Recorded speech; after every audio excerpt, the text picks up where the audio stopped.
this Congress, they involve many different things. Dermatologists, dermatological surgeon, and also the cosmetics like injectables, laser, energy-based device, body contouring, and also including the thread lifting, surgery, and regenerative medicine. So many things. We have a lot of experts from around the world. We exchange knowledge, we exchange ideas. We have the new protocols, not only for injectables, dermatology, pediatric dermatology, oncology, plastic surgery. This is an amazing forum for exchange of ideas.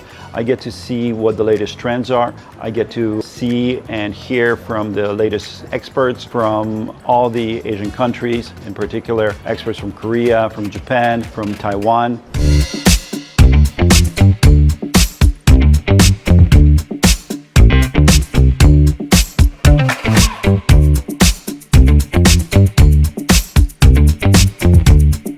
I think AMWC Asia always includes a huge variety of programs in the conference itself. That injectables, anatomies, and the cutting-edge technologies in the conference is always something that inspires me a lot. AMWC Asia next year is taking place from May 1 to 3rd, 2026, and I'm very much looking forward to see every one of you here in Taipei.